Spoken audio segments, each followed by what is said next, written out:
शंकर पट्टनायक बरगढ़ खोजी Tikra ward number 8 आमर ए बलराम देव club तरफ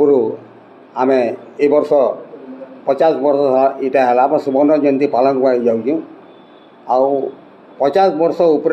आगु जेन माने थिले बहुत मरी आम छाड़ी पलै गलेन आउ जेन माने आम अच्छु बचेक अनुष्ठान के रखीचु आज 50 वर्ष गोटे चलीजे आउ नुआखाई प्रोग्राम रे आम खाली सम्बलपुरी आमर कल्चर के आम धरिक जासु आर किसी आरंभ ये न करूँ किसी न ढोकूँ हिंदी फिंदी कि किसी आउ नहीं खाली सम्बलपुरी कल्चर आम नुआखाई भेटघाट आम बचेक आम रखीचु आउ ई वर्ष आम बहुत जाकजमक करवा जाऊँ समस्ते आम खोजटेरावासी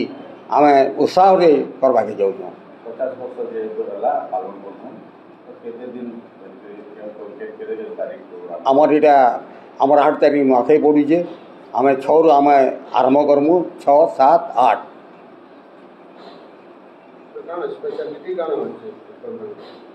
स्पेशलिटी बेले आमर नुआखाई प्रोग्राम रे जेनटा आमर सम्बलपुरी कल्चर मेन कथा नुआखाई आम आर गोटे जिन भावीचु जे पिठा मड़ा काकरा इटा मैंने आम प्रदर्शनी जानमु और फर्स्ट सेकेंड थर्ड प्राइज दमु बोली भावीचु समस्ते समस्ते करके वयस्क पर्यंत पिठा मड़ा प्रदर्शन करमु आउ प्रथम द्वितीय पुरस्कार भी आम स्टेज पर दमु तांको बरगढ़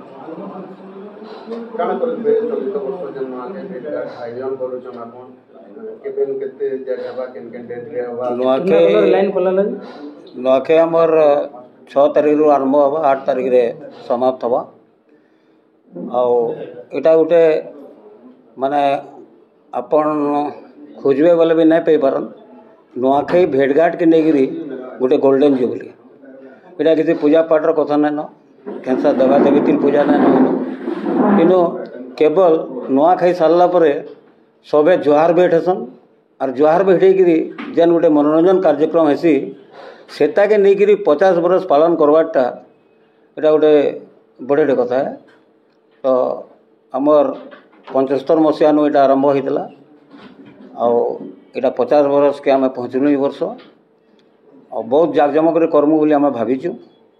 आ कंपटीशन माने आमर हेसी और आमर नुआखाई भेटघाट खोजिटार गोटे वैशिष्ट्यता अच्छे जे आम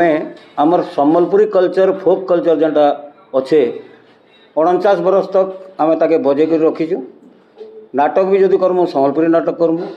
गायमु भी सम्बलपुरी नाचमु भी सम्बलपुरी पिनमु भी सम्बलपुरी और कहमु भी सम्बलपुरी आरो जदि पिठापना भी हेवा सेटा भी आमर आड़ सम्बलपुरिया पिठापना हेवा तो से जेन गोटे जिनिस के बजे करके आज 50 वर्ष आम पहुँचीचु यहाँ आमको बहुत उत्साह लगुचे जे इनता गोटे जिनिस 50 वर्ष तक कंटिन्यू करवा आम के भावी नहीं थी से जहाँ भी हो धीरे धीरे 50 वर्ष पहुँचलु न हाँ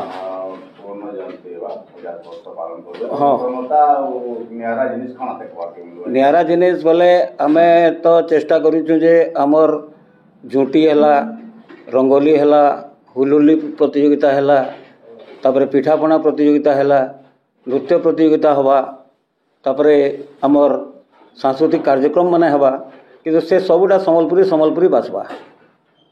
सेटा हूँ आमर मुख्य उद्देश्य आटा 50 वर्ष होकर बंद ना हो इटा 100 वर्ष धरिकी चालू कारण बहुत जगह भेटघाट करुचन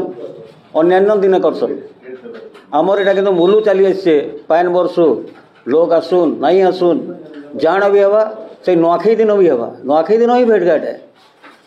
दूसरा दिन करदे तार किसी मजा ना नाटा भेटघाट रही कि नुआखाई दिन आम भेटघाट से परंपरा के सही जिनिस के आज तक बजाय करके रखीचु और भविष्य भी बजाय रखवार चेष्टा करूँ।